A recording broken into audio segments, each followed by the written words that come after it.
بھابھی نے پہلی رات بھائی پر الزام لگا دیا کہ بھائی نامرد ہے۔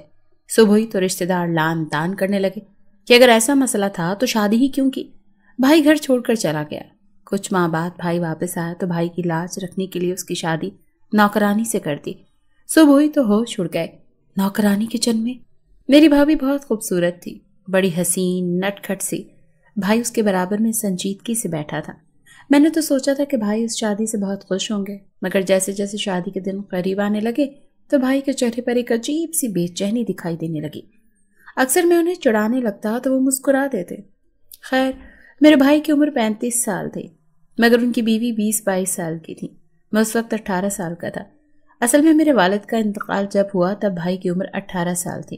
مجھ سے بڑی بہنیں بھی تھیں جن کی شادیوں کی ذمہ داری میرے بھائی پر آ گئی۔ ان ذمہ داریوں کو پورا کرتے کرتے جب بھائی کی شادی کی باری آئی تو ان کی عمر 35 سال ہو چکی تھی۔ میری بھابھی کو میری والدہ اور بہنوں نے ہی پسند کیا تھا، کیونکہ یہی ہمارے ہاں کا رواج تھا۔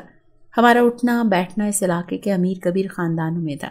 میری والدہ تو ویسے بھی بڑی رکھ رکھاؤ اور اونچی ناک رکھنے والوں میں سے تھی۔ میری بہنوں نے ہی بھابھی کو بھائی کے کمرے میں لے جا کر بٹھایا۔ میں نے اپنی بھابھی سے بس ہلکی پھلکی سلام دعا کی تھی، لیکن میں خوش تھا کہ چلو ہمارے گھر میں بھی رونق لگ جائے گی۔ بھائی ہر وقت چپ چاپ رہتے تھے اور بھابھی ذرا تیز ترار، تو ہو سکتا ہے کہ کم عمر بیوی بھائی کا مزاج بھی بدل دیتی۔ میری بہنیں رات ہمارے گھر ہی رکی تھی۔ رات کو ہم لوگ بہن بھائی بیٹھے خوب ہلا گلا کرتے رہے، لیکن یہ نہیں جانتے تھے کہ صبح کا سورج ہمارے لیے ایک نئی آفت لے کر آئے گا۔ میری والدہ کے مائکے والے اور سسرال والے بھی ہمارے گھر پر رکے تھے۔ انہیں بھی ولیمے کی دعوت کھا کر ہی اپنے اپنے گھروں میں جانا تھا، لیکن صبح جو ہنگامہ ہمارے گھر میں شروع ہوا تو ہم لوگ تو خاندان میں نظریں ملانے کے قابل ہی نہیں رہے۔ صبح جب میری بہنوں نے بھائی کا دروازہ کھٹکھٹایا تاکہ دلہن کو تیار کر کے باہر بٹھا سکیں، سب مہمانوں کے ساتھ مل کر ناشتہ کروائیں، تو دروازہ غصے سے دلہن نے ہی کھولا تھا۔ وہ عام لباس میں تھی۔ بڑے غصے سے اس نے سب کی طرف دیکھا۔ میری بہن نے اسے پھر مسکرا کر کہا کہ سدا خوش رہو، آباد رہو۔ وہ کہنے لگی، ہٹو پیچھے، تم کیا شروع ہو گئی ہو؟ مجھے تمہارے بھائی کے ساتھ رہنا ہی نہیں ہے۔ یہ سننا تھا کہ ہم سبھی پریشان ہو گئے۔ وہ کمرے سے باہر نکل کر لاؤنج میں کھڑی ہو گئی، کہنے لگی، بلاؤ میرے گھر والوں کو ابھی کے ابھی، میں یہاں نہیں رہنا چاہتی، مجھے اپنے گھر جانا ہے۔ یہ سن کر سب پریشان ہو گئے۔ میری والدہ اس کے پاس گئی اور کہنے لگی، بیٹا کیا بات ہے؟ عبد الرحمن نے کچھ کہہ دیا ہے تم سے؟ مجھے بتاؤ۔ وہ کہنے لگی، میں اب آپ کو کیا بتاؤں؟ بتانے کے قابل بات ہو تو اس کا ذکر بھی کروں نا، لیکن بس میں یہاں نہیں رہ سکتی، نہ اس گھر میں نہ اس شخص کے ساتھ۔ ہم سب یہ سن کر بڑے پریشان تھے کہ آخر وجہ کیا ہو گئی۔ بھائی کمرے سے باہر آئے تو نظریں جھکائے کھڑے تھے، جیسے کہ کوئی مجرم کھڑا ہو۔ میری والدہ نے بھائی سے پوچھا کہ کیا بات ہے، تو کہنے لگے، مجھے نہیں معلوم، اسی سے پوچھ لیں۔ خاندان کی سبھی عورتیں اکٹھی ہو گئیں اور بھابھی سے وجہ پوچھنے لگیں کہ ابھی کل ہی تو تمہیں بیاہ کے لائے ہیں اور تم ہو کہ آج ہی فساد ڈال کر بیٹھ گئی ہو۔ چھوٹی موٹی بات اگر تمہارے شوہر سے تم سے ہو بھی گئی ہے تو ضروری نہیں ہے کہ تم یوں تماشا لگا کر بیٹھ جاؤ۔ سب کو لگا شاید بھائی نے اسے سخت لہجے میں یہ کہا ہوگا کہ میرے گھر والوں کے ساتھ اچھے سے رہنا، ان کے ساتھ بدتمیزی سے پیش مت آنا، سب کے ساتھ بنا کر رکھنا، میری ماں جب گھر آئیں تو انہیں اچھے سے پوچھنا۔ بس یہی چند باتیں تو ہوتی ہیں جو شوہر اپنی بیوی سے کہتا ہے۔ کہنے لگا کہ شاید لڑکی زبان کی تیز ہے، مزاج کی بھی تیز ہے، اسی لیے ان باتوں پر اکھڑ سی گئی ہے، لیکن بات تو کچھ اور ہی تھی۔ وہ کہنے لگی، آپ کا بیٹا اس قابل ہی نہیں ہے کہ میں اس کے ساتھ زندگی گزاروں۔ یہ کہنا تھا کہ میری والدہ کا چہرہ سرخ ہو گیا۔ کہنے لگی، شرم نہیں آتی تمہیں یہ بات کرتے ہوئے؟ کہنے لگی، آپ لوگ جب وجہ جاننا چاہتے ہیں تو وجہ بتانا مجھ پر فرض ہے، کل کو مجھ پر الزام نہ لگائیں کہ میں گھر نہیں بسا سکی۔ کہنے لگی، آپ کا بیٹا نامرد ہے۔ یہ سننا تھا کہ ہم سب کے سبھی حیرت سے پٹی آنکھوں سے کبھی اپنی بھابھی کو تو کبھی بھائی کو دیکھنے لگے۔ ایسی باتیں ہم نے آج تک کبھی کسی عورت کے منہ سے نہیں سنی تھی۔ جو وہ کہہ رہی تھی، کچھ ہی دیر میں بھابھی کے گھر والے ناشتہ لے کر آئے تھے۔ جیسے کہ رسم و رواج میں ہوتا ہے کہ دلہن کے گھر والے دولہا کے گھر میں صبح کا ناشتہ لاتے ہیں، لیکن جیسے انہوں نے گھر میں یہ تماشا دیکھا تو کچھ سے لال پیلے ہو گئے تھے۔ وہ لڑکی روتے ہوئے اپنے بھائی کے ساتھ لگ گئی، اپنے بھابھی سے کہنے لگی کہ آپ لوگوں نے میرا رشتہ کر دیا، ایک نامرد کے حوالے مجھے کر دیا، میں تو اس کے ساتھ ایک پل بھی گزار نہیں سکتی، مجھے واپس اپنے ساتھ لے کر جائیں۔ اس کا بھائی اور بھابھی بھی میری والدہ پر چیخنے چلانے لگے کہ جب آپ کا بیٹا اس قابل ہی نہیں تھا تو آپ نے کیوں ہماری بہن کی زندگی برباد کی؟ ارے ہم تو سمجھ ہی نہیں پا رہے تھے اس مسئلے کا کیا حل نکالیں۔ وہ کہہ رہی تھی، وہ سچ تھا کہ نہیں